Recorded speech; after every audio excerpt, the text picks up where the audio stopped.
Bismillahirrahmanirrahim. Assalamualaikum. Selamat pagi pendengar, penikmat rancangan ini.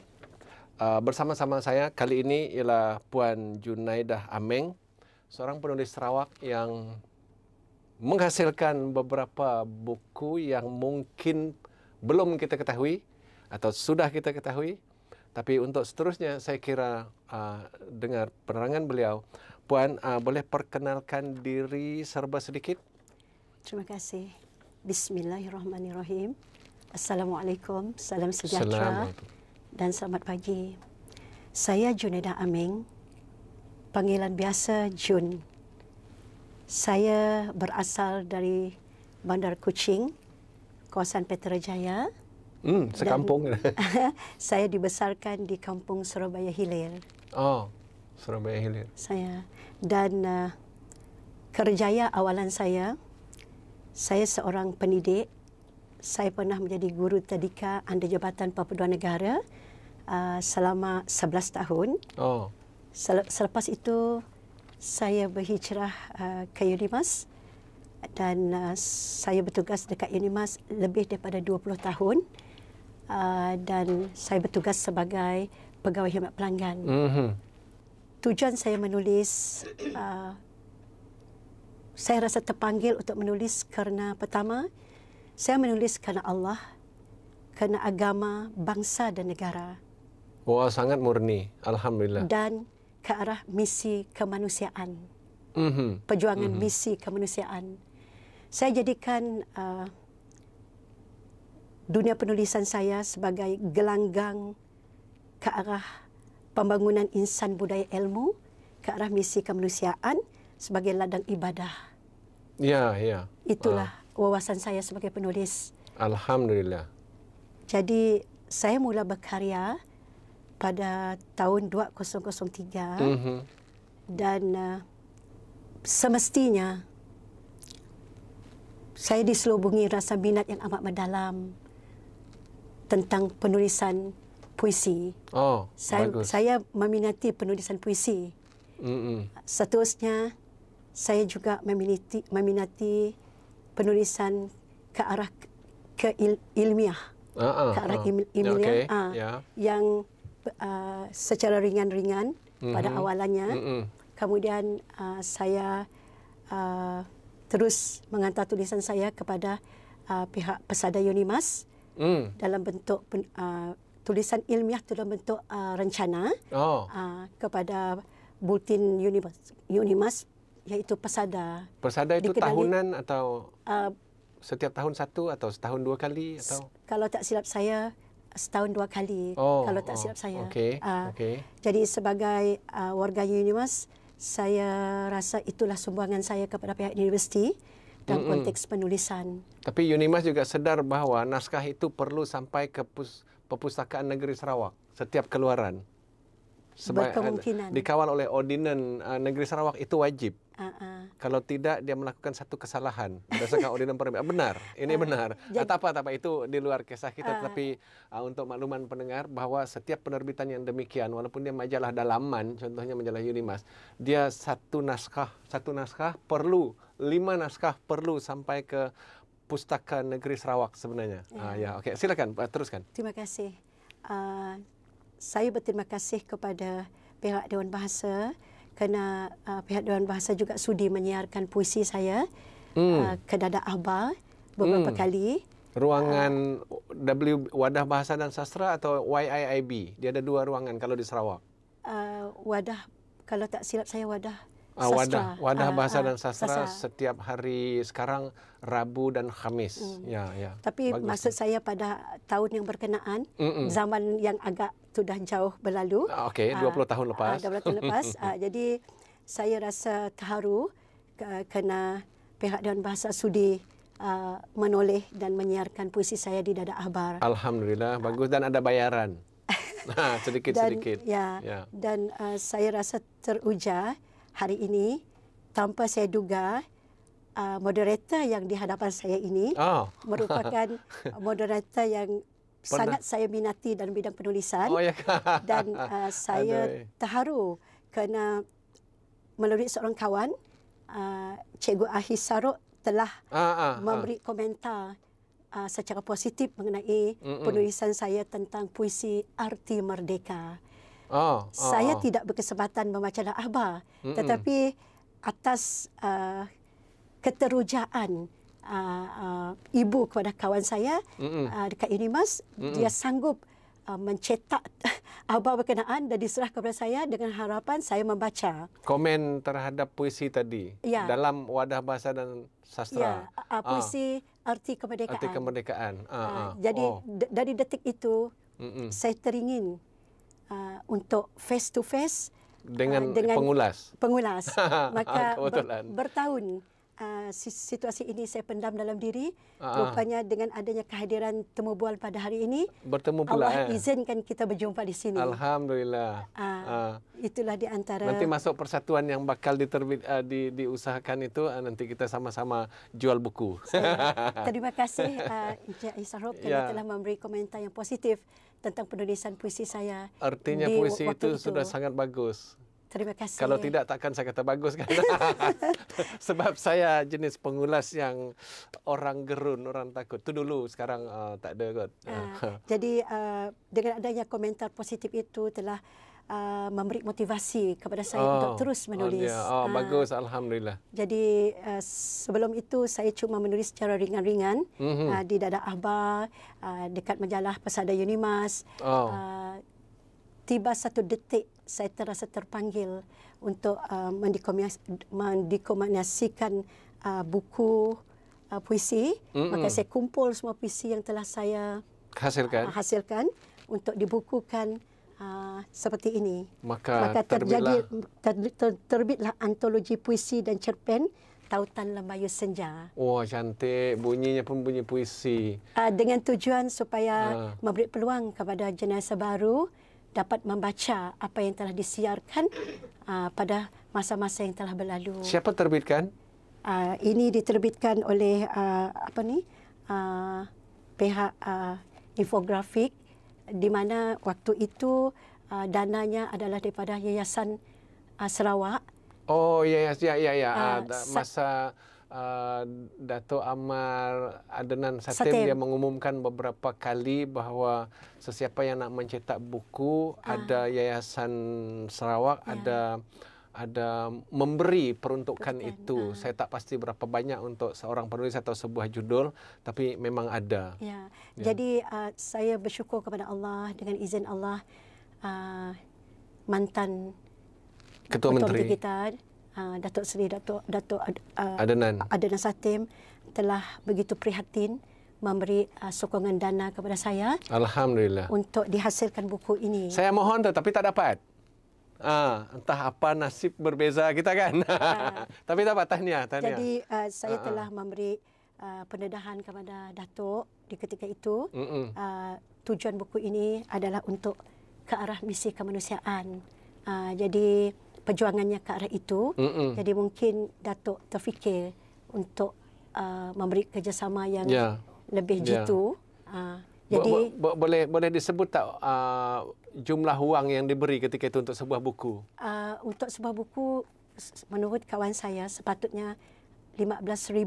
Tetapi Datuk Adnan telah memberi dana ini 20,000. Alhamdulillah. Tapi dana itu direct kepada pihak publisher. Memanglah. Saya bersyukur. Betul.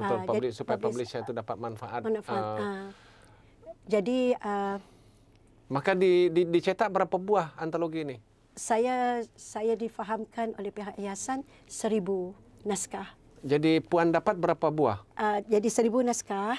Kemudian 1,000 naskah itu direct kepada saya semualah. And then pihak publisher, Encik Ahmad Deko, sebagai CEO kepada infografik. Ahmad Deko, ya. Jadi beliau juga menghadiahkan menderma 500 naskah, bermakna 1,500 naskah. Jadi didermakan itu ke mana? Untuk dijual. Jadi memandangkan buku tu sebanyak 1,500 naskah, saya berusaha sedaya upaya untuk menghabiskan jualan itu dengan cara yang tersendiri, sebab market saya sendiri. Ya. Jadi bukanlah sesuatu yang mudah. Tahun bila terbit? 2010. 2010 sudah 12 tahun. Ya, sudah habis tak yang 1000 itu? Sudah semua. Alhamdulillah, ini penjual buku yang hebat. Jual direct selling ya, direct selling pada kawan-kawan. Untuk sebuah buku boleh saya pegang? Saya silakan.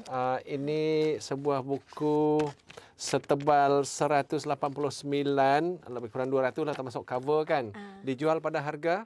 Di waktu itu dijual pada harga RM20. Oh, sudah bagus ini, RM220. So kira ada nilai dan mudah. Satu naskah. Ya, satu naskah RM20. So sudah terjual keseluruhannya. Alhamdulillah. Ini salesperson yang direct selling nih. Bagus. Satu amalan yang saya kira tidak banyak rakan-rakan penulis yang berjaya ini, termasuk saya. Saya cetak sendiri buku saya 2000 naskah belum habis. Tapi alhamdulillah dalam masa untuk habis 1000 naskah tu berapa lama?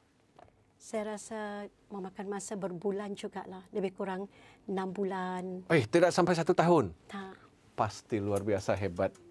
Ini mau ditiru ni apa kaedahnya? Boleh cerita tak apa kaedahnya sehingga bagi saya kagum ya. Terus terang cakap, sangat-sangat luar biasa. Dalam kurang setahun dapat jual 1000 naskah, buku sendiri, cetak sendiri, terbitan ada penerbit. Tapi menjual itu saya kira sangat-sangat pantas. Apa petua dia? Subhanallah, alhamdulillah. Sebenarnya Encik Ahisaro, saya melalui kaedah tertentu di mana saya telah approach pihak kementerian. Kementerian apa itu? Maksud saya dulu saya pernah melibat diri saya dalam persatuan di peringkat cawangan lah, dalam era politik. Jadi maksudnya kita menjadi AJK di peringkat cawangan. Bila membuat aktiviti, pihak yang berhormat tertentu turut mengenali diri saya dalam melibatkan diri dalam aktiviti. Masa itu dapat ambil peluang untuk. Jadi bila mereka mengenali saya, jadi saya terfikir saya ingin memohon kerjasama untuk pihak kementerian tertentu untuk membeli buku ini sebab buku ini menjurus ke arah misi kemanusiaan. Ya, tujuannya tadi itu dan bukunya begini dan dapat dibeli. Jadi mereka tu membeli, takkan beli terus 1,000 kan? Sikit-sikit. Tidak. Saya bergerak dari satu kementerian ke satu kementerian, kemudian sendiri buat. Pergi saja approach macam itu. Ini yang istimewa sebab orang macam saya ada pemalu sikit. Jadi mereka memberi kerjasama yang baik dan mereka membeli buku ini untuk dihantar ke sekolah-sekolah di kawasan mereka. Jadi melalui wakil rakyat tertentu supaya buku itu tersebar ke sekolah-sekolah yang di bawah Dewan Undangan Negeri yang mereka wakili, atau mungkin member parlimen, ahli parlimen di dalam kawasan parlimen yang mereka wakili. Sebab saya mahu selain daripada misi kemanusiaan, saya mahu pembangunan insan budaya ilmu menjurus ke arah dunia persekolahan. Itu yang saya maksudkan. Jadi mereka menyambut baik tujuan buku saya diketengahkan kepada YB berkenaan. Selain daripada itu, saya juga bekerja keras menjual buku ini kepada masyarakat, dan yang banyak membeli adalah individu tertentu atas dasar meminati penulisan puisi. Kerana di dalam ni Encik Ahisaro memuatkan 3 elemen. Saya ingin membuat 3 dalam satu. Itu puisi, cerpen, dan kata-kata mutiara. Dan supaya pembaca tidak bosan. Kata mutiara ini sendiri punya atau? Ya, kata mutiara hasil kajian saya sendiri, di mana saya sanggup pergi di lorong-lorong bawah dan pergi di tempat-tempat yang di luar dugaan. Di Surabaya. Di apa namanya? Di negeri kita sendiri dan di KL. Saya meninjau kehidupan sebenar-benarnya. Sebab saya mahu menulis didasari fakta, bukan just ilusi. Tapi buku ini terbit pada tahun 2003. 2000 sekarang dah 2010. 2010 saya sekarang. berkarya 2003.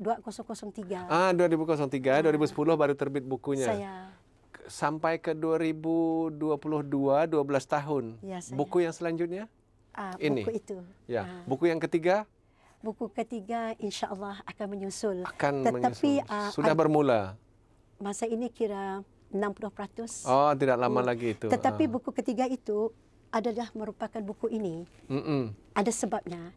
Saya membuat dalam bentuk dui bahasa. Oh, okey. Atas permintaan orang tertentu. Pelancongan barangkali, perspektif untuk jual ke luar negara barangkali. Ya, kerana saya telah berulang kali diaju persoalan oleh orang tertentu untuk begitu berhasrat membawa buku ini ke luar negara. So saya rasa terpanggil untuk merealisasi buku ini dalam bentuk dui bahasa. Iaitu satu Melayu, satu Inggeris. Siapa yang buat terjemahannya? Terjemahannya saya mendapat kerjasama daripada staf akademik UNIMAS. Berbayar? Mereka memberi kerjasama dengan sukarela. Ada mungkin penghargaan pada dia punya preface nanti itu ya. Memang sangat beruntung, luar biasa. Sebab saya menghargai kerjasama yang mereka berikan, semestinya saya abadikan nama mereka dalam buku saya nanti. Dan juga mungkin di belakangnya itu boleh abadikan sebagai macam itu kan. Allah. Kemudian editing adalah saya pilih lecturers yang veteran. Untuk kedua-dua di Fakulti Pusat Bahasa. Yang saya ambil sebagai editing buku yang akan datang. Buku itu dikira buku edisi pertama sebab ini memang pun dari terbit tapi dalam bahasa Malaysia saja. Tetapi yang coming soon tu dui bahasa juga di edisi satu. Ya, saya faham itu. Jadi saya punya ISBN nanti berlainan. Yes. Jadi tapi ISBN ini ISBN siapa? Kalau ini tadi ada penerbit yang Ahmad Dikoh tu. Yang ini? Ini terbitin saya sendiri. Sendiri dia punya siri nombor ISBN lain tau? Lain, berbeza. So nanti itu siapa terbitkan? Sendiri juga? Sendiri juga. Ini sebab dapat jadi pencetus industri buku nih. Saya ingin untuk merasa bagaimana menerbit buku sendiri. Ya, itu nikmat yang luar biasa. Gagalnya kita derita. Kita masih meneruskan cerita kita tentang pengalaman penulisan inspirasi daripada saudara Jeniri. So kita ulang macam mana inspirasi teman sekerja macam itu. Ya, silakan. Terima kasih. Saya ingin mengucapkan jutaan terima kasih kepada first mentor saya, Profesor Dr. Jeniri Amir, kerana beliaulah bersungguh-sungguh mendidik saya bagaimana saya membuat buku dan bagaimana untuk menerbit buku. Jadi sehinggalah diizin Allah menjadi realisasi apa impian saya untuk menjadi penulis dan penerbit buku tersebut. Dan akhirnya selesai dipasarkan pada waktu yang relatif singkat pada bandingan termasuk institusi-institusi besar seperti Dewan Bahasa dan Pustaka tak terjual buku 1000 untuk satu judul 1000 naskah tak terjual dalam masa 3 tahun, tapi you boleh jual sekitar 6 bulan. Ini yang istimewa. Jadi saya berterima kasih sekali lagi dengan semua para pembeli, pembaca kerana sudi menyentuh buku saya, dan kepada Dr. Jeniri Amir saya sangat menghargai now and forever. Jasa beliau mendidik saya berkenaan dengan buku ni. Jeniri memang begitulah. Dia rakan saya. Dia sangat pemurah untuk memberi teguran, bimbingan, hatta sampai ke kritikan sastra. Cuma saya kalau saya salah betulkan, buku ini belum disentuh dalam konteks kritikan sastra oleh sesiapa. Saya rasa belum. Jadi itu satu macam kalau ada dapat cari pengkritik-pengkritik sastra tertentu supaya memperkenalkan buku ini dalam bentuk kritikan sastra, mungkin pengarang lain ataupun puan sendiri dapat belajar melalui kritikan itu secara, sebab kritikan ini dia satu pandangan teoretikal terhadap kemenjadian sesebuah teks untuk kita belajar. Dah bagus buku aku tu kah? Atau belum bagus kah? Kalau nak membaguskan karya-karya aku yang lain, sebab ini dah tak dapat diubah kecuali kita buat edisi baru. Tak dapat diubah, maka penghasilan puisi kita yang lain, jadi dia akan kita boleh sandarkan kepada teguran kawan dan sebagainya itu. Itu betul. Satu kaedah yang pemupukan yang boleh berlari laju atau boleh merangkak perlahan, tak kisah. Tapi dia ada satu input hasil teguran orang. Saya pun membangun dari teguran-teguran orang dan sebagainya itu. Ya, terima kasih. Nah, buku yang pertama kejadiannya lebih dari hasil inspirasi dan dorongan yang diberi oleh rakan sekerja sesama di Unimas, yaitu Profesor Dr. Jennery Amer. Buku yang kedua macam mana ceritanya? Buku yang kedua adalah Keunggulan Adat Resam Melayu Sarawak ni. Saya sendiri rasa terpanggil untuk membuat buku ni. Kerana bila saya melihat situasi perkembangan semasa di mana pihak kerajaan, waktu itu saya mendengar berita di seberang kawasan kami akan dipindah ke Daruhana. Jadi saya takut kehilangan kenangan, kehilangan sejarah. Saya bersungguh-sungguh untuk membukukan apa yang saya lihat. Surabaya Ulu, di Surabaya Hilir. Surabaya Hilir.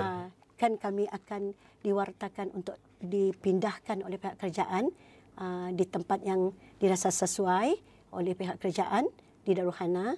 Jadi saya terfikir sebelum kenangan itu hilang, biar ada hazanah untuk dibukukan.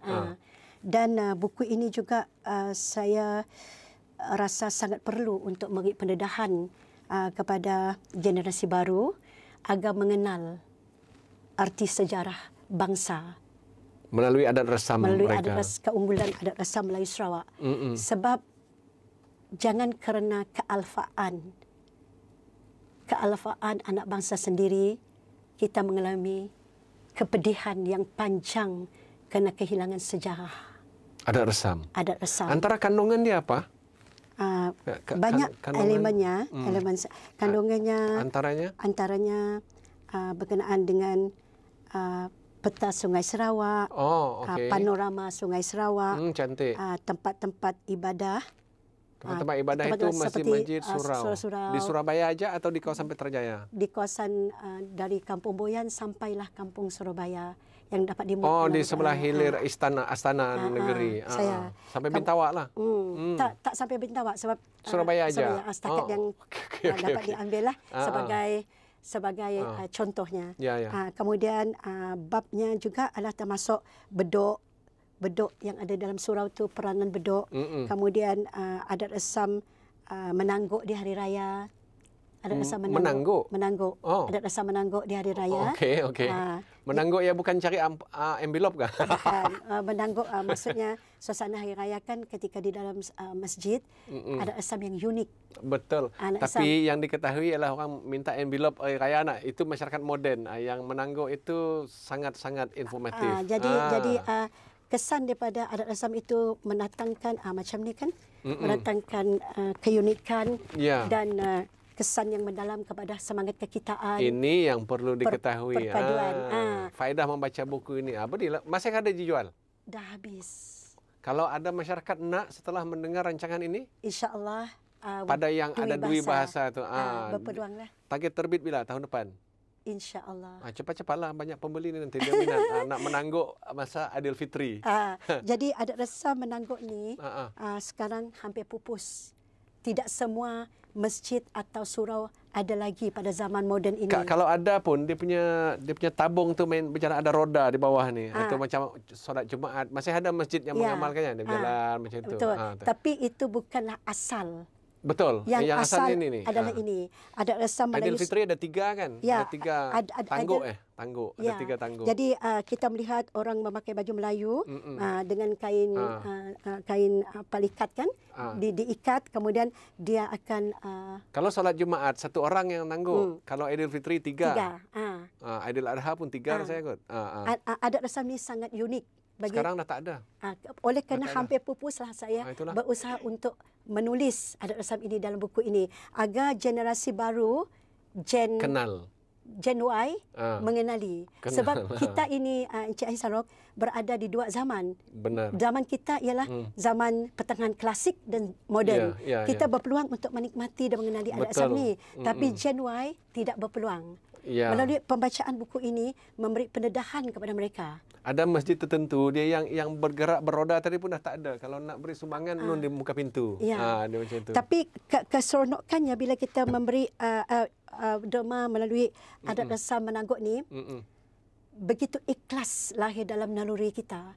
Seandainya Encik Ahir Sarok seorang jutawan memberi 1,000 kah, saya memberi RM1 kah, tidak ada siapa yang tahu. Kita memberi dengan keikhlasan. Main genggam. Yes, itu antara Encik Ahir Sarok dengan Allah, dengan Tuhan.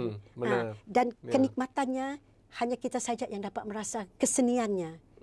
Menangguk bahasa Sarawak kah? Ya, menangguk bahasa Sarawak. Menangguk, bukan tangguk asalnya kah ataupun memang menangguk? Ada orang menyebut tangguk, ada orang menyebut menangguk. Menangguk juga macam dah imbuhan kata kerja. Dua-dua boleh digunakan pakai dan pengertian yang sama. So, ada orang mana menangguk ikan. Itu lain. Ini menangguk wang.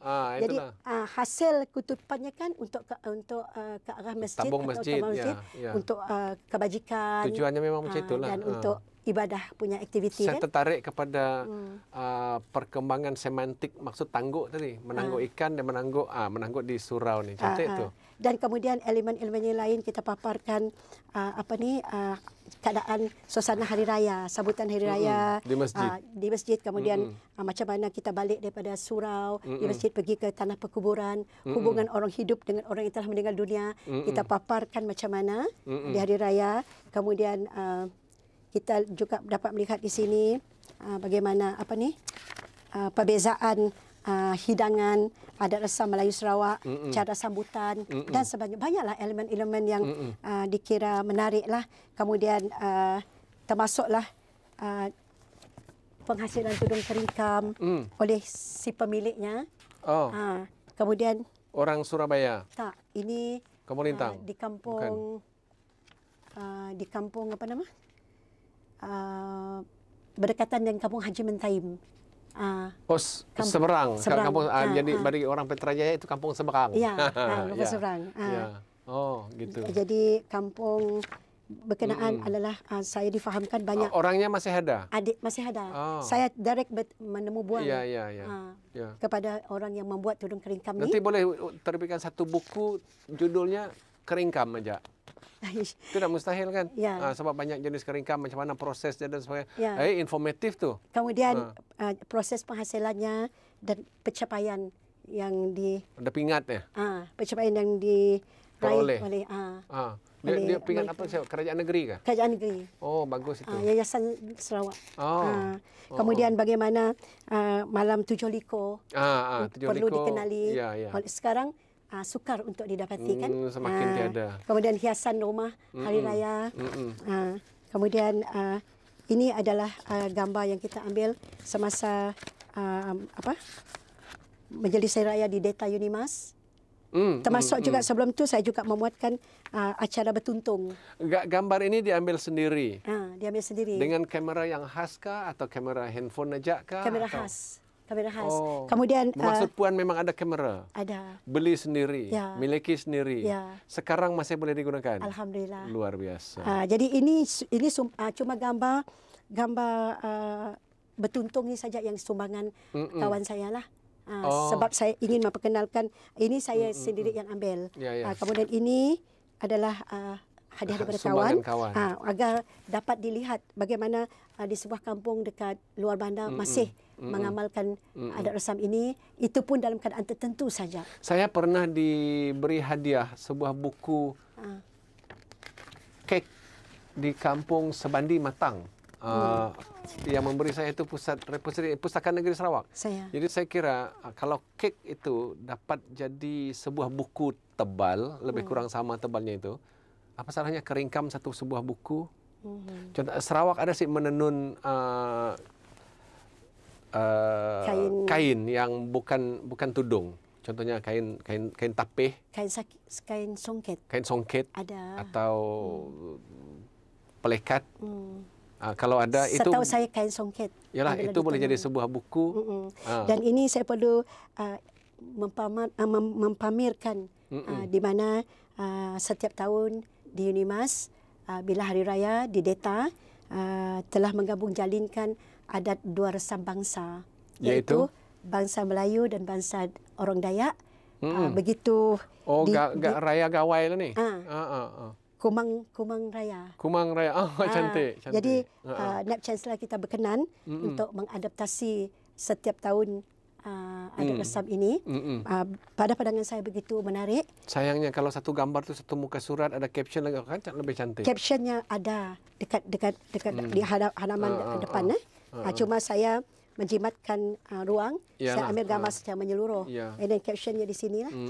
Kemudian apa yang menarik perhatian, keunikan masyarakat rakyat Sarawak ni, walaupun berbeza bangsa, berbeza agama, Melayu, Cina, Iban, atau whatever, tapi dapat digabung jalin dalam satu adat resam yang menarik pada masa yang tertentu. Dan berwajah multicultural kan, dengan pakaian dia, dengan pakaiannya, dengan pengertian tertentu. Itu ialah keunikan kita di Sarawak. Saya kagum. Luar biasa. Contohnya, macam dalam gambar ni kan, ini kan rumah orang Iban. Tetapi ada Aidilfitri. Ini rumah orang Melayu. Ada Aidilfitri. Kemudian juadahnya diletak di beranda orang Iban. Aidilfitri. Resepinya Aidilfitri. Kemudian dihadiri oleh berbilang bangsa. Itu keistimewaan kita di Sarawak. Itulah yang cantik. Itu yang nak saya pamerkan. Itu yang mahalnya buku ni. Tapi sayang dah habis. Tunggu edisi 2. Edisi dua bahasa. InsyaAllah. Bila kita melihat buku ini, keunggulan adat resam Melayu Sarawak pada Hari Raya Aidilfitri, bermakna daya tarikan buku ini adalah banyak memuatkan berkenaan dengan sejarah bangsa. Dan saya sebelum membuat buku ini, saya research kepada pihak masyarakat sebab saya tidak mahu orang membaca buku ini dalam keadaan berat. Sebab tiap-tiap buku sejarah selalunya membosankan. Jadi saya berfikir macam mana saya nak menarik perhatian pembaca. Oleh kerana itu, saya rasa terpanggil, saya sanggup berusaha sedaya upaya untuk mengambil banyak gambar-gambar yang menarik, yang bersesuaian dengan tajuk buku ini. Jadi, bila orang membaca buku ini, satu daya tarikan yang menarik, mereka banyak mengimbas kenangan silam, kenangan yang indah sebagai nostalgia mereka dalam perjalanan hidup mereka. Kerana gambar. Dan biarlah gambar bercerita. Tentang dirinya. Bunyi puisi. Dialah gambar bercerita tentang dirinya. Kenapa dia dipamer dalam buku ini? Sebab kalau kita terlalu banyak teks dalam buku sejarah, agak berat untuk dibaca. Lagipun dalam bahasa England, seeing is believing. Mereka melihat gambar bahawa menangguk di masjid. Inilah dia. Ini tu gambarnya. Kalau tengok nanti live di masjid begitu, itulah menangguk. Sebab kita nak masyarakat membaca dalam keadaan relax. Santai. Lihat gambar tu relax. Buku ini adalah santai untuk dibaca walaupun dia sejarah. Itu yang matlamat utama saya, kenapa buku saya banyak bergambar. Kalau diwujudkan buku contohnya sejarah Petrajaya. Dengan gambar-gambarnya cantik kan? Dengan banyak gambar. InsyaAllah. Tapi kena carilah. Cari gambar yang dulu-dulu, sekarang akan datang. Bukanlah satu perkara yang mudah. Memang. Sebab buku ini pun saya research home to home. Saya tak menggunakan buku tesis yang telah sedia ada. Sebab saya khawatir tidak bersesuaian dengan perkembangan semasa. Ini artinya autentik. Dia lebih autentik. Real dan semasa sifatnya. Lagipun yang paling penting, Encik Aisarok, buku ini perlu kepada pelajar-pelajar di universiti. Pengalaman saya bekerja di Unimas, di mana sebagai pegawai khidmat pelanggan, urusan orang awam dan urusan student. Jadi, saya nampak student sangat memerlu buku sejarah macam ni dalam program kajian etnik antarabangsa. Benar. Tak utama sekali Fakulti Sains Sosial. Mereka mencari dan mencari, tetapi kebanyakan yang ada library tidak mencukupi. Dari situ saya rasa terpanggil untuk membuat buku ini. Dan buku-buku yang lain. Dan buku-buku yang lain. Takkan sebuah buku saja kan?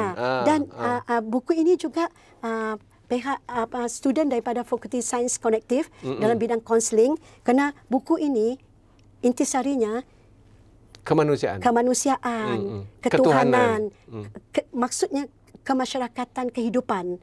Dari situ mereka mengambil poin-poin tertentu dalam bidang kaunseling. So itu saya kata tadi, buku ini harusnya ada diberi satu kritikan sastra terhadapnya. Jadi mungkin boleh diperkenalkan kepada Dr. Jeniri atau Dr. Awang Azman. Dr. Awang Azman telah jadi pengantar dalam buku ini. Ya betul, tapi hal kritikan sastra yang terbuka untuk bacaan umum dia belum. Terima kasih. Minta kesian, bukan kesian, minta jasa baik dia sebab dia very theoretical lah, dia punya approach kepada kritikan sastra. Saya menyebut nama dua orang tokoh ini tidaklah menafikan penulis kritikan sastra yang lain.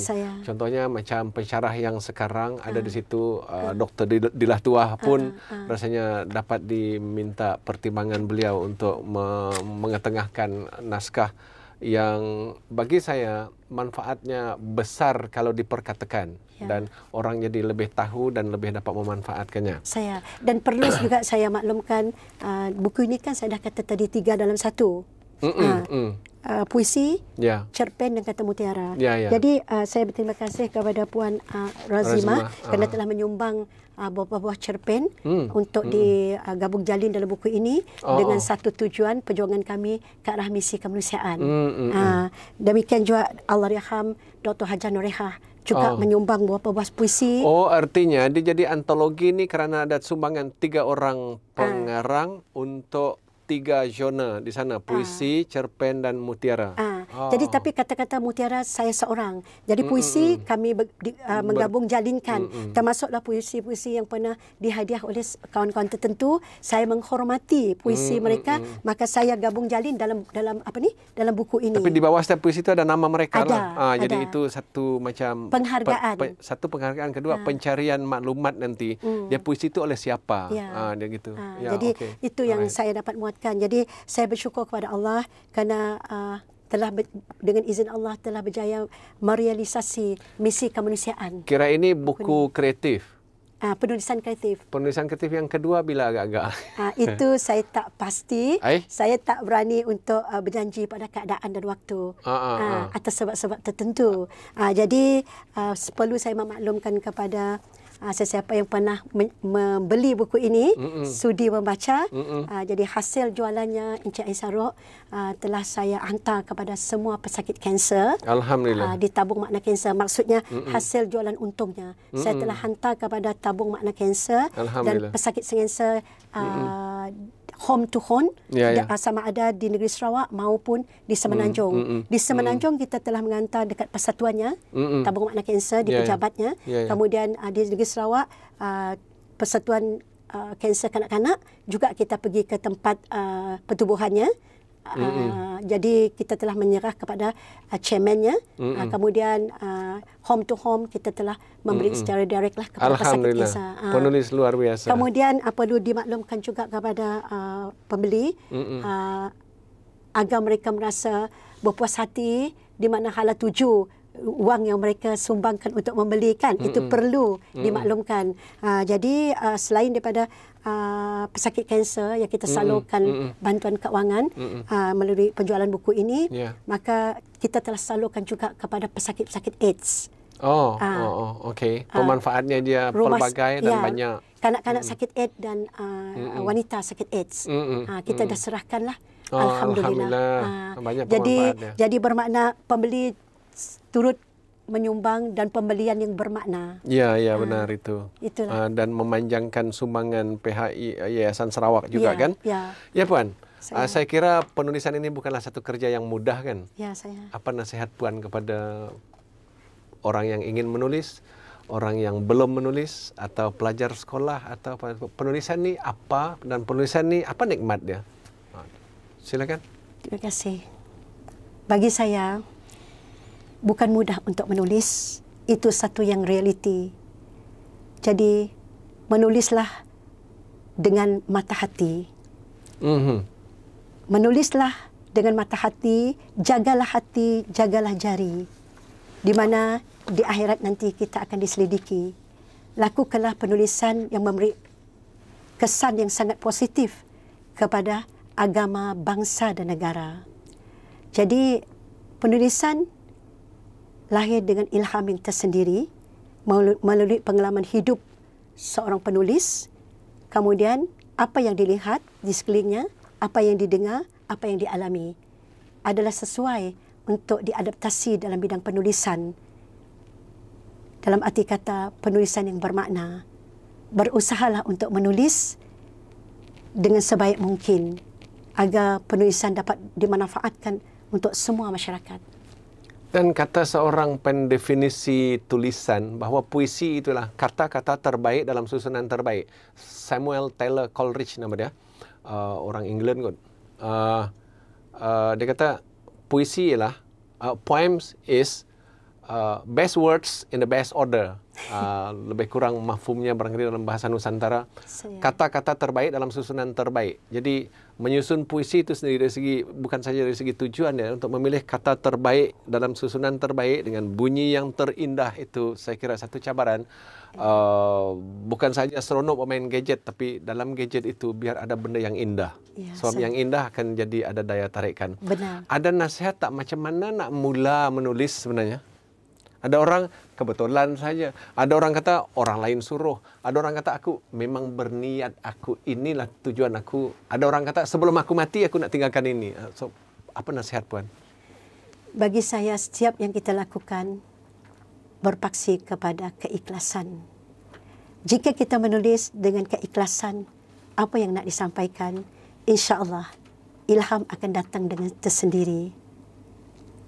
Dan ia dapat melahirkan penulisan yang bermakna secara perlahan, kemudian menjadi satu motivasi untuk terus menulis sehinggalah berjaya mencapai matlamat. 2 tahun lebih negara kita lockdown, COVID. Ada masalah tak pada penulisan Puan? Semestinya. Oh, antaranya? Jadi, maksudnya, semasa COVID, semua keadaan kita tertutup. Jadi saya sendiri juga mengalami masalah sakit COVID. Okey. Jadi sesuatu yang perit. Jadi muncullah penulisan buku ini, hasil jualannya telah selesai.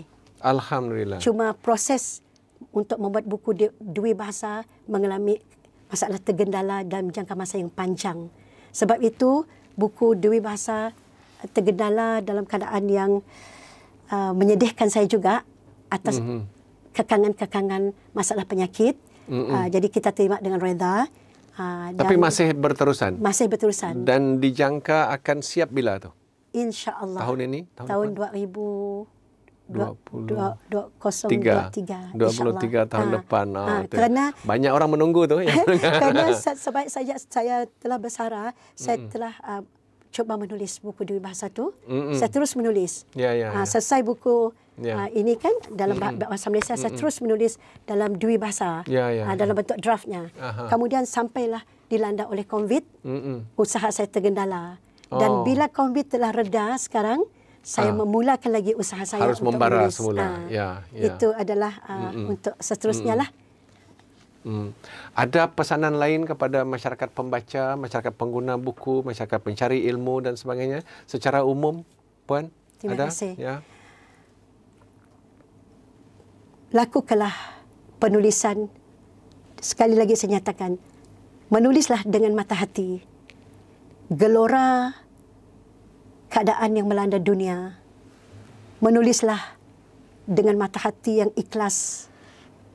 Jagalah hati, jagalah jari. Menulislah dengan tulisan yang bermakna, memberi impak yang sangat terbaik kepada agama, bangsa dan negara. Lakukanlah sesuatu yang tidak bisa mati. Sekalipun kita pasti dimatikan.